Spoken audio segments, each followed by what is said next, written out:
राधे राधे। मुझे बताइए, इस दीवार को तोड़ने का क्या लाभ है? यदि किसी संबंध में संदेह घर कर लेता है तो आए दिन शत्रुता की स्थिति बनी रहती है। कल कोई और कारण बन सकता है इस दीवार के पुनः बनने का। तो क्या पुनः इस दीवार को बनाएंगे काका?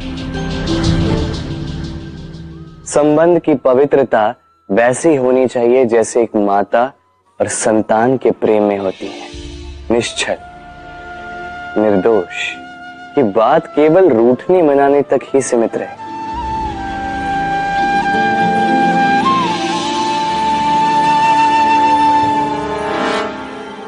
और कोई भी घुसपैठिया आकर भावों को दूषित न कर पाए, ना कोई वस्तु, ना कोई परिस्थिति, ना कोई व्यक्ति, कोई उन्हें अलग न कर पाए काका। सोचिए, यदि ये दीवार पुनः बननी है तो इसे तोड़ा ही क्यों जाए? यदि मन में एक अटूट संबंध स्थापित करने का दृढ़ निश्चय ही ना हो तो क्यों तोड़े इस दीवार को? बताइए, है विश्वास, है अटूट विश्वास कि ये संबंध कभी ना टूटेगा?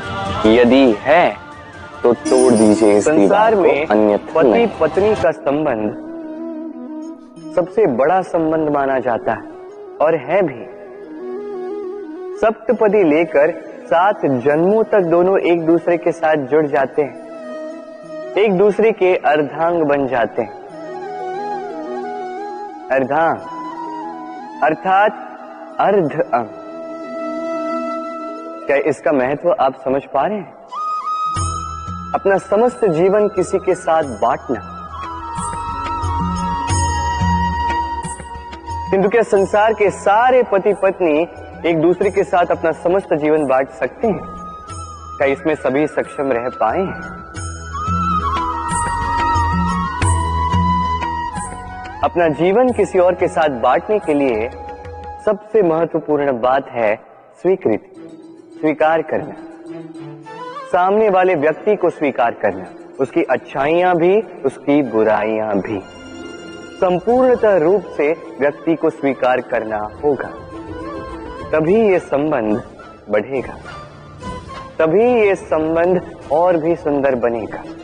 एक दूसरे के दोष ढूंढना, उन्हें गिनाना, ये केवल और केवल एक ही कार्य करता है, इस संबंध के जीवन का नाश करता है। बस बदले में होना ये चाहिए, एक दूसरे के दोष समझकर उन्हें आभास करवाए बिना उन्हें सुधार देना चाहिए, उनकी कमियों को उनकी शक्ति बना देनी चाहिए। यही तो होता है दाम्पत्य, यही होता है बुराइयों का दमन, और यही होता है गुणों का उदय। राधे राधे।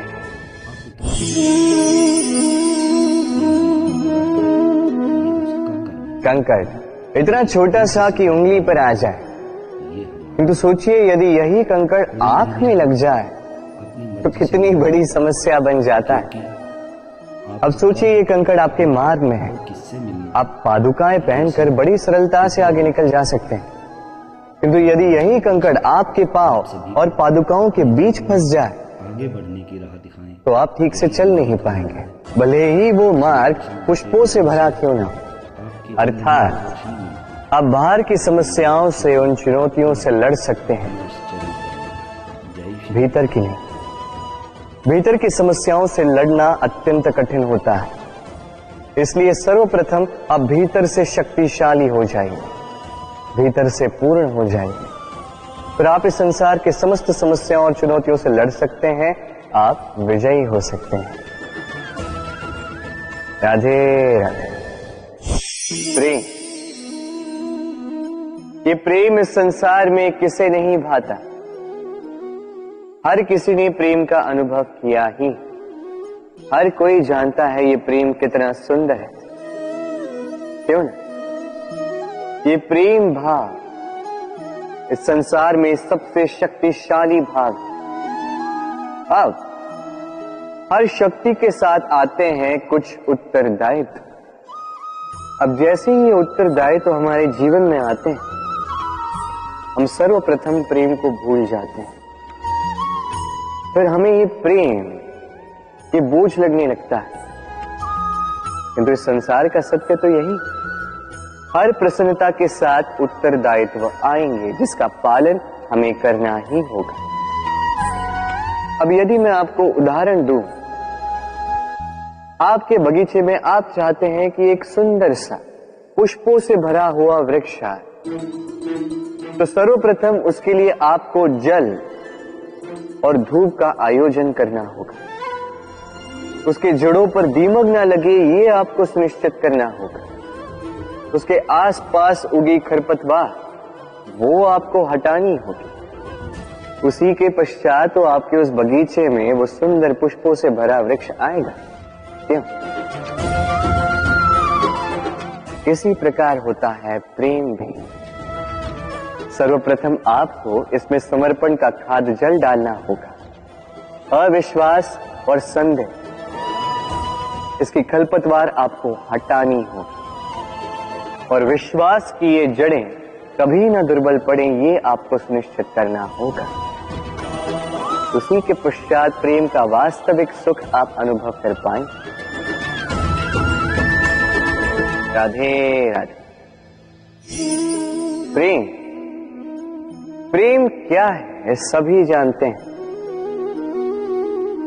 सामान्य रूप से ये प्रेम आकर्षण से प्रारंभ होता है और इसमें कुछ भी बुरा नहीं है। महत्वपूर्ण बात यह है कि इस प्रेम का लक्ष्य क्या है। जिससे आपने प्रेम किया उसे पा लेना या ना पाने के कारण स्वयं को विचलित कर इस संसार से मुख मोड़ लेना। यदि कोई इन दोनों विकल्पों में से कोई एक चुनता है तो आपको बता दो, ये दोनों ही प्रेम का अंत है। प्रेम का असली अर्थ है समर्पण, संपूर्ण निस्वार्थ समर्पण। ऐसा प्रेम जिसमें जिनसे आपने प्रेम किया उसको पाने की प्रसन्नता आपका लक्ष्य नहीं है।